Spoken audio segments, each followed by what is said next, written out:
Welcome to my show. I'm a guest here. His name is Claus Springborg. Dr. Klaus, how are you doing, sir? Very good, thanks. Very good. And also, thank you so much for the time and the opportunity. Firstly, you are an author. You are also a lecturer, a researcher, and a consultant. Can you please, Dr. Klaus, discuss more about yourself and how you are doing currently now, Dr. Klaus? Well, yes, you're right. I'm an author. I wrote a couple of books, among other a book on how to work with the self-criticism, and then I lecture at the Copenhagen Business School. I teach leadership and research methodologies, and yeah, that's pretty much it. Then I have a continuing education for therapists where I teach some of the kind of approaches to therapy that we're gonna talk about here. So that's Exactly. Exactly. More of the base point of an educator, someone who actually teach people and also guide people through the right path. And I'm so glad you've actually included some of that into a book as well, which is why I would just like to drive to one of your book, which is Transforming Self-Criticism.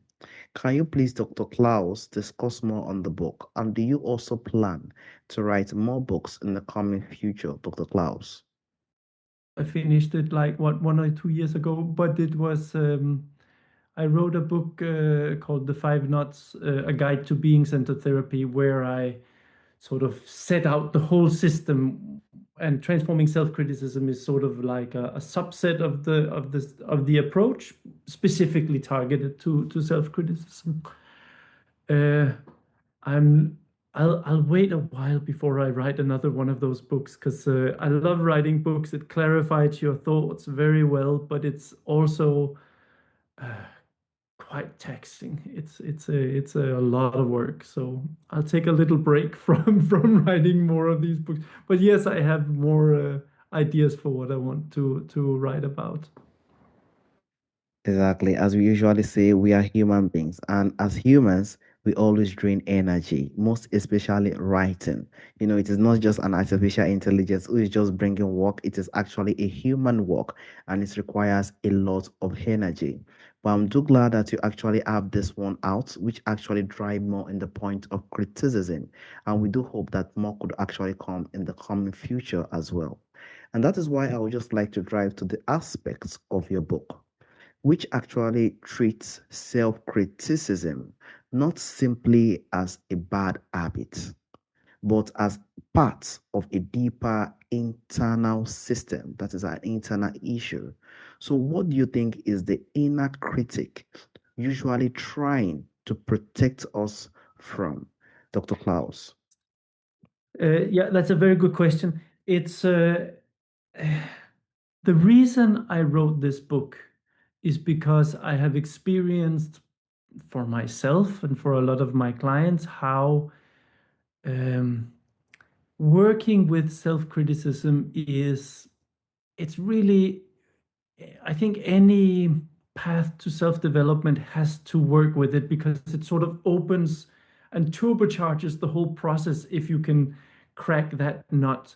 And I think the work with self-criticism have been one of the most transformative pieces of work that I know of. And this is why I really wanted to get that book out.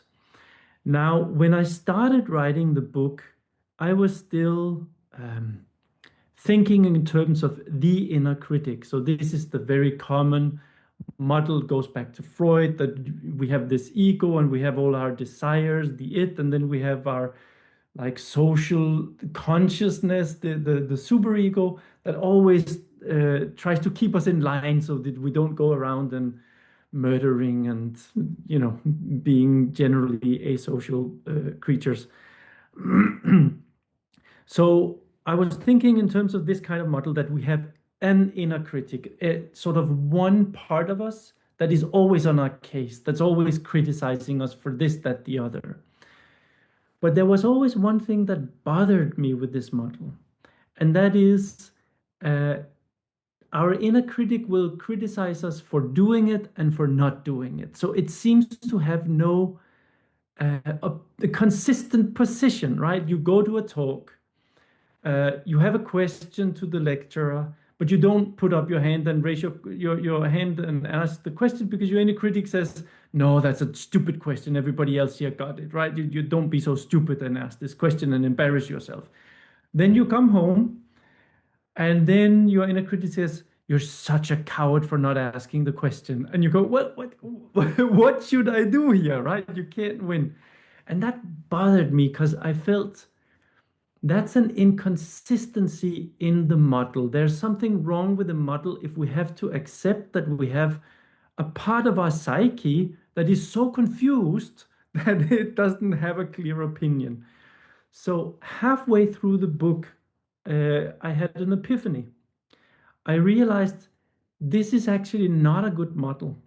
And I changed it. And this is why I don't write about the inner critic, but rather about inner criticism.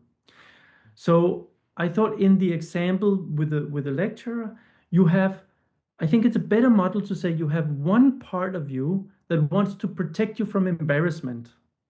That part of you tries to protect you from embarrassment by telling you that the question is stupid and you shouldn't ask it, right? Mission accomplished, it shut your mouth. Then you have another part, which is wholly different from the first one, with a completely different agenda. That part wants you to be courageous and go out into the world and sort of grow and these kind of things. That part thinks you should have asked the question. So when you are identified to the other one, now you're identified with the one that didn't ask the question because you didn't ask the question, but now you get the criticism from the other part of you. If you see it like you have multiple inner parts and they criticize each other, and you point of identification, which part you take to be yourself, changes. Now it makes sense that you get different and opposing kinds of criticism, even though there are no, without having to accept that there's a part that changes its mind all the time. It's you that change where your identification is. You realize things and then you have to change them so that they become consistent all the way through. But this is my model of criticism. And I think many systems of working within a criticism, if you have the idea that there is one part that's just on your case, then working within a criticism becomes a matter of shutting up that part or doing something with that part.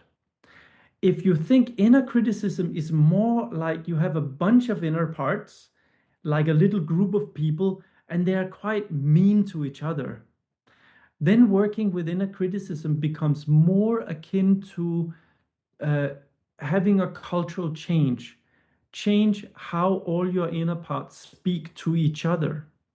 And I think that's a more fruitful way forward when working with inner criticism. Exactly. Choosing a path. And I honestly agree with you, Dr. Klaus.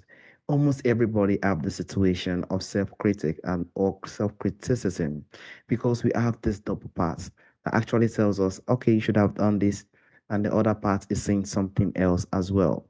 And I think choosing a path and knowing how we can try our best to use that path well and pivot ourselves to make decisions wisely, it really helps us. Despite the distraction of the other side coming in as a suggestion, we have actually choose a path we want to belong and also want to follow as well. Because if we are definitely on two both sides, it's definitely going to be difficult. We have to be on a side and we have to see how we can move that forward so that we can be in a position whereby we are cleared and also we live in a sense of more clarity as well. Dr. Klaus, I would just like to drive to the point of some quieter ways you think people criticize themselves as well, because you describe both obvious and hidden forms of self criticism. So, what do you think are some of the quieter ways people criticize themselves without even realizing it, Dr. Klaus? Yes, I think just I want to add one thing to the question before.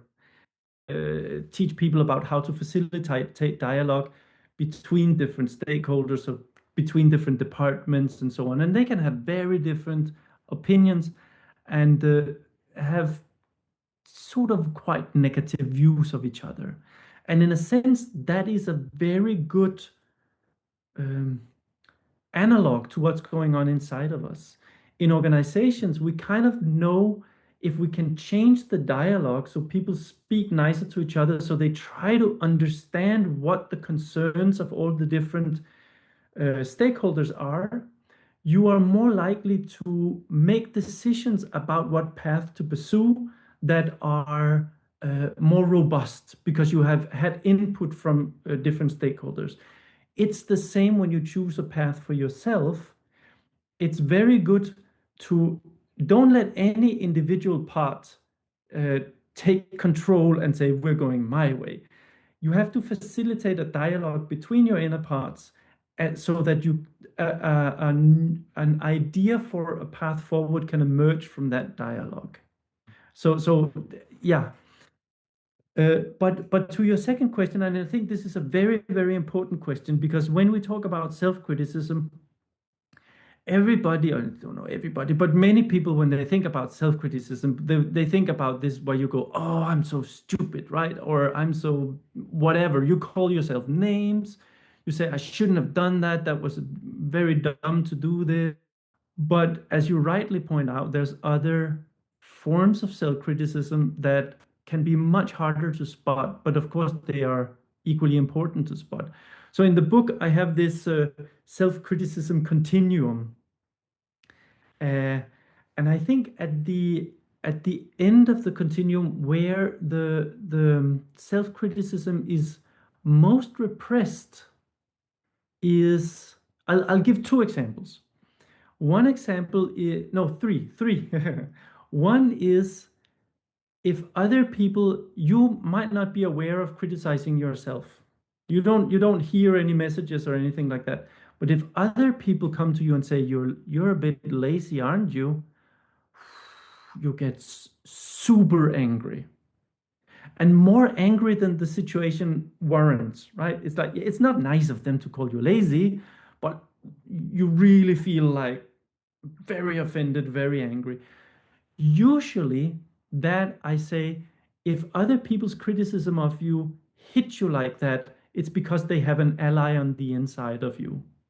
Okay. So you are unconsciously criticizing yourself in the same way, and that has created a sore spot. So when other people criticize you in the way you unconsciously criticize yourself, it hurts more.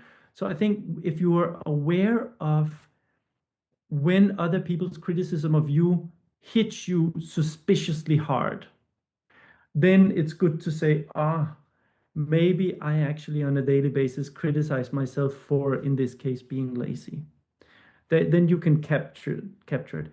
Another situation where you can capture ways that you criticize yourself is if you're particularly harsh in your criticism of others. So there might be certain traits in others that you absolutely cannot tolerate, right? So maybe let's just continue with the laziness, right? If you have a thing like people taking a break, you think it's absolutely, there's no excuse for it. It's terrible. If you have that kind of intensity in your criticism towards others on that particular point, you must have it towards yourself. You would never allow yourself to, even if you wanted to have a little bit of a rest or something like that, you don't do it because you have that intensity and that criticism. So sometimes you're not aware of criticizing yourself because you say, yeah, I'm never lazy, right? But if you're so on others' case, the part of you that would like to take it a little easy sometime must be living a very hard life inside of you, even to the point that you don't think you have it. So that's another telltale sign. And then I think the last one is I've seen this as well. Sometimes I meet people, uh, maybe they will say something like, all this talk about psychological safety, I don't get it. I don't need it. I don't know why anybody need it. That seems conspicuously absent for you. You can see other people have it, but you don't understand why they have it because you don't seem to have it. I would say maybe it's because your inner critic that there's another part in you that criticized that part of you so severely that it has been completely removed from consciousness. Even to the point that you truly believe it's just not part of your inner makeup. So I think these are some of the situations where uh, the self-criticism is harder to spot, but there are some signs that you can, when you know how to read them, you say, ah, no, there's some self-criticism here, even if it's not conscious. Dr. Klaus, you actually brought more clarification. I do understand we have a brain, and we understand how capable a brain is. A brain can, it has unlimited memory if you actually use it. But now let us go back to the mind. Let's see how big the mind is. Because now that we're in a position whereby we might not even observe that some patterns are actually affecting that inner self, it shows how big and large it is. And to be honest, we aren't taught how to use them or how to manage them. And that is why we have to try our best as humans to be more aware with some patterns within ourselves. It's very difficult to Yes. control. That is just the truth. We all know that it's more difficult to control what is coming inside and also coming outside as well. But let's try our best to be aware and observe those things that actually comes to the point of annoyance. Observe those things that actually get to us. Observe those little patterns. They can be telling us a lot of information that we actually need to work on. And Yeah. that is how we can actually build ourselves. I do appreciate you for that wonderful insight, Dr. Klaus. I would just like to drive quickly in terms of transformation because your Mhm. approach also includes techniques for transforming destructive self criticism into self knowledge, self confidence, and also self love. What do you think, or what does that transformation actually looks like in practice, Dr. Klaus? Yes. A very good question, because of course we can sit here and theorize, and that's all interesting, but at the end of the day, we actually want something to happen, right? The title of the book is Transforming Self-Criticism. So how do you do it? I think one of the first things to do is to gather material. You talked about before how important it is to become aware of the processes in ourselves, and it's not easy. It requires you to sit down and examine the what's going on inside. And when it comes to self-criticism, I usually say there are certain emotions that can alert you to the fact that criticism is active. Uh, I call them deficiency emotions, and I want to be very clear. It's not because I think there's anything wrong with the emotions, but it's because it's emotions that are often connected to the perception that there's something wrong with yourself. So whenever you feel guilt or shame, or you feel cornered, or you feel small, or you feel uh, um, like you have no value or something like that, pause. Pause what you're doing and see if you can formulate what is the message. You are right now, one part of you is giving you a message that produce these kind of emotions. Maybe you're telling yourself you are a failure. Maybe you are saying that the way you behave will have terrible consequences, right? Generate some fear in you, these kind of things. So you formulate as clearly as you can what the message is, and you see if it is targeting your behavior or your thoughts or your emotions. Are you telling yourself that you're doing the wrong thing, that you're thinking the wrong? Then notice is what's the implied behavior that this message is trying to get you to do. Like in the example with the with where you tell yourself this is a stupid question at the lecture, it is trying to make you stay silent. In the example where it's like, oh, you're such a coward for not asking the question, it is trying to make you speak. So there's the message is trying to, it's attacking something, but it also always implies that you should be doing something. Then there are two things you can do. One is you can ask yourself, and I think this is probably the most important thing, what is it that this part of me believes I could get, which is beautiful and wonderful and great for me, if I did do the thing it asks me to do? So, for example, it wants you to not ask the question because it wants you to be safe, right? Not getting embarrassed, to be safe. It wants you to ask the question because it wants you to maybe be more informed. And you think, if I'm more informed, then I can be more successful. It is always ultimately reaching for a state. Why do you want to be successful? Success is not a state. Why do you want to be successful? Because if you are successful, maybe you think you will feel valuable. And that sense of value is what you're after. If you are super successful and you still don't feel valuable, either you think, I'm not success, I still have a way to go, I must be more successful, or you get disappointed because success didn't deliver on its promise. When you find the state, you can connect with the state directly. And as you're exploring what it feels like, you start going, oh, when I feel value, it's like there is this light in me, or it's like I become shining, or something like that. And as you describe it more and more, you're going to feel it. And the interesting thing is, now you're sitting and you feel like full of this shining substance and sense of value.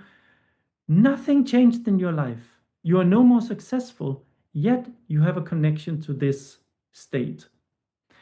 And then you can say, okay, well, so now you understand what it is ultimately reaching for, and you have seen that you can have that state without doing anything.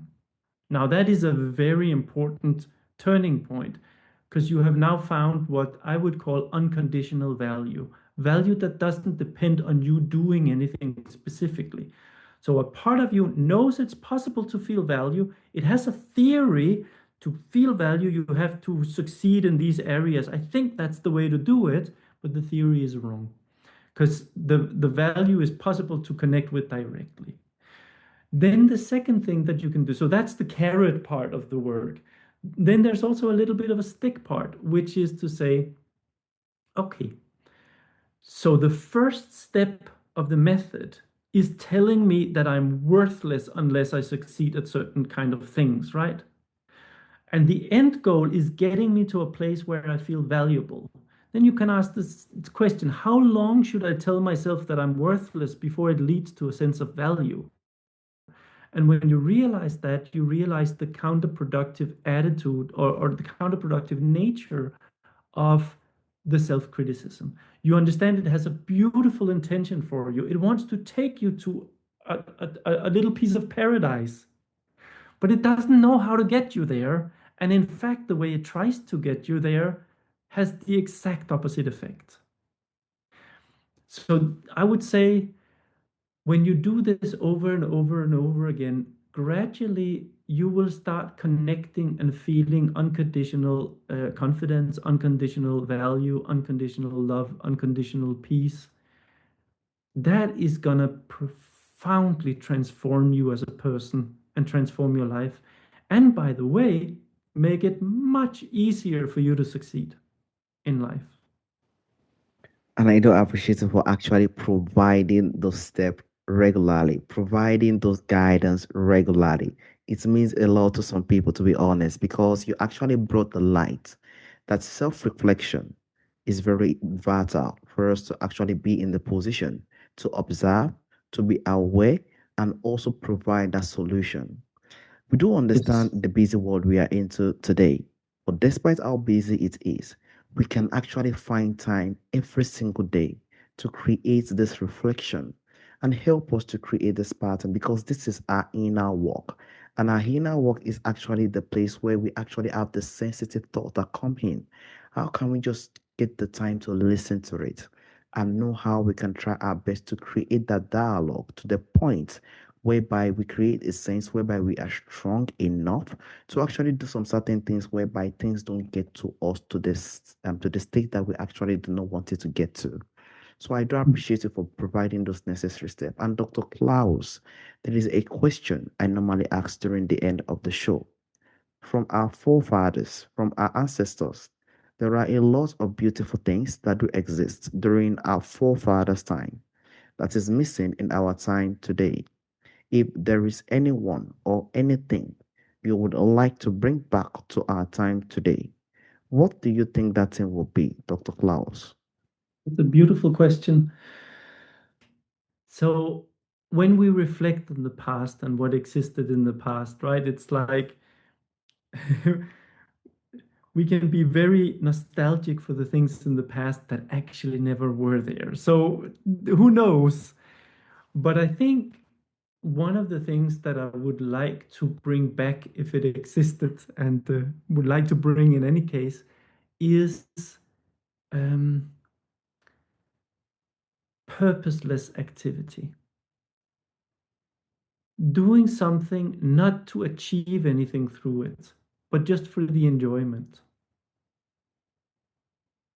I think that is so key because we're so, you know, doing things always on our way somewhere all around us, right? How can this person help me achieve my goal, right? Instead of just enjoying each other's company. And I mean, it's beautiful to work towards goals, but what's the point if we don't sometimes have time where we do something for no reason at all, for no purpose? Honestly speaking, that's absolutely true, Dr. Klaus. We are in a world whereby it has no ending. We have people who have been in the 16th century, 15th century. It has no ending. It continues to evolve. And for us to just spend time to make ourselves happy, to do things out of love, out of gratitude, out of the beauty of the world we find ourselves. I think it means it doesn't actually provide a source of probably affect us in any way or the other, because we have to always remember that this world is growing. We are actually in this world for some time, and it's actually beautiful. It embraces us, it sees us, it gives us life, and we actually need to also embrace it and also enjoy what we actually do as well. Dr. Klaus, I want to use this opportunity to thank you for the time and the opportunity for us to have this profound and insightful conversation today. Thank you so much, Dr. Klaus. Thank you. It's lovely to be here. All right, Dr. Klaus. I want to read Dr. Klaus. Bye bye. Ciao.